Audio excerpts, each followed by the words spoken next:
महाभारत युद्ध में कुरुक्षेत्र में हो रहे परिवार के कुरु और पांडव, कुरुक्षेत्र में कौरव और पांडवों के बीच में हो रहे युद्ध के विषय में अर्जुन पूरी स्थिति को देखना चाहते हैं। पूरी स्थिति को अपनी पृष्ठभूमि में उन्होंने कहा है। इस औचित्य को देख करके वो दोनों योद्धाओं के मध्य में अपनी स्थिति को श्री कृष्ण से ले जाकर के कहना चाहते हैं, जिससे उनके किए हुए प्रश्नों को श्री कृष्ण जी अपने ढंग से जवाब दें, जिससे मानवीय जीवन में हो रही विधाएं, जो समस्याएं हमारी पारिवारिक और सांसारिक आज की डेट में हैं, उनका कौन सा लाभ होगा। उसके संदर्भ में जो श्री कृष्ण जी ने कहा है, उसको मैंने कविता सार के रूप में 3 भागों में बांट करके आपके सामने प्रस्तुत किया है, जिसका प्रथम भाग है, इसको आप देखें।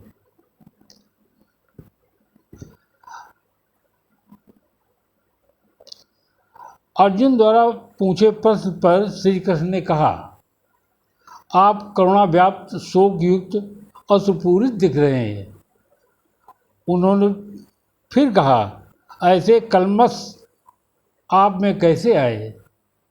ऐसे भाव तुम्हें उच्च लोग नहीं अपयश ले जाएगा। हे अर्जुन,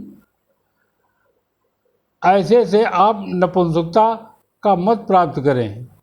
शत्रुओं के दमन करता आप हृदय शुद्धता को त्यागें। आत्मबलिष्ठता से आप युद्ध के लिए तैयार हो जाएं तथा अपने आत्मबलिष्ठ प्रेम से विशिष्ट कार्य करें। तब अर्जुन ने कहा, हे शत्रुहंता, हे मधुसूदन, भीष्म द्रोण के ऊपर मैं बाण कैसे चला पाऊंगा? हमारा तन मन कर्मधर्म उनकी दी हुई शक्ति है, अन्य कोई भाव शक्ति आती नहीं। अब मैं क्या करूं?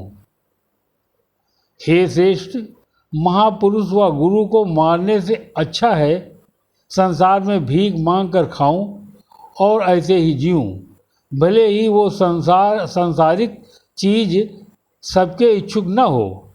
मेरा जीवन विधा उन्हीं भीष्म पितामह गुरु का ही है।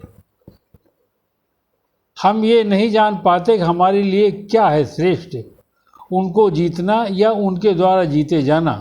धृतराष्ट्र के पुत्रों का वध मैं कैसे कर सकता? हम जीवित नहीं, क्योंकि वो युद्ध में सामने हैं। कृपण दुर्बलता से मैं अपना कर्तव्य भूल गया, सारा धैर्य खो चुका। इसीलिए मैं अपने से पूछ रहा हूँ, ऐसी विधा में आप मुझको श्रेयकर विधा बताएं। आपका शिष्य शरणागत, उसको आप उपदेश दें। कोई साधन अब हमें नहीं दिखता जो इंद्रियां सुखा सके और शोक को दूर कर सके। ये तन प्राप्त धनंजय और संपन्न इस पृथ्वी से वो हमें मिल रहा, इसका शोक मुझमें दूर कैसे हो? ऐसा कहने के बाद अर्जुन श्री कृष्ण से बोले, गोविंद, उक्त विधा में मैं युद्ध नहीं कर सकूंगा।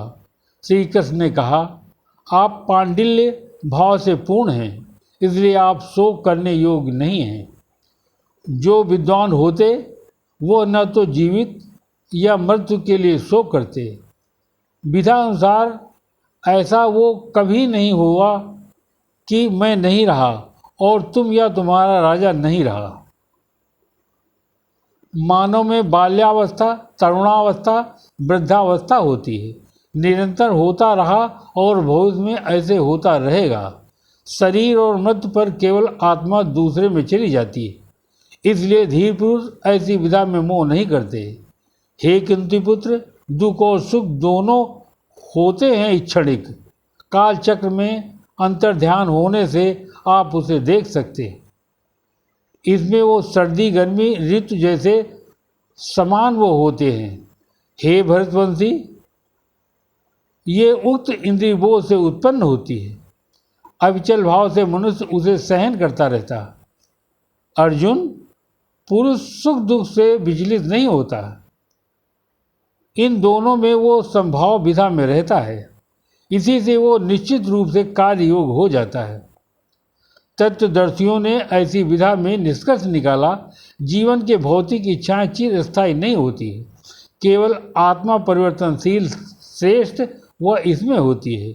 निर्णायक ने इस शरीर आत्मा को एक साथ रखा। वैज्ञानिकों ने इसकी विधा को समझा। दोनों की प्रकृति माध्यम से उसने निष्कर्ष निकाला। जो शरीर में व्याप्त है उसे अविनाशी समझा। आत्मा नष्ट करने की किसी में शक्ति नहीं होती। अविनाशी अप्रमेय शाश्वत जीव के तत्व का अंत। उक्त ऐसी विधा में भरतवंशी, केवल आप युद्ध करें।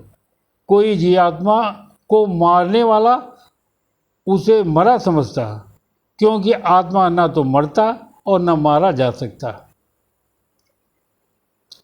किसी काल में आत्मा ने न तो जन्म न ही मृत्यु हुआ है। वह न कभी जन्मा है न ही वो कभी जन्म लेता है। वो अजन्मा, नित्य, शाश्वत और पुरातन विशेष है। शरीर मारे जाने पर वो आत्मा वहीं मरती नहीं। हे पार्थ, जो व्यक्ति जानता कि आत्मा अविनाशी है, वो समझता है कि वो अजन्मा, शाश्वत, अपव्यय है। ऐसी विधा में वो किसी को कैसे मार सकता है तथा वो किसी को कैसे भड़क सकता है। जिस प्रकार मनुष्य पुराने कपड़े त्याग कर कोई नए वस्त्र को धारण कर लेता है, उसी प्रकार आत्मा पुराना व्यर्थ शरीर त्याग कर भौतिक शरीर को धारण कर लेता है। आत्मा शस्त्र द्वारा खंडित नहीं किया जा सकता है और न ही उसे अग्नि द्वारा जलाया जा सकता, और न ही जल द्वारा उसे भिगोया जा सकता, और न ही वायु द्वारा उसे सुखाया जा सकता है। इस प्रथम अध्याय में ऐसी बात महाभारत के आधार पर मानव जीवनों हित कही है। इसको अनुग्रहित है। अगली विधा में महाभारत का दूसरा दृश्य देखें।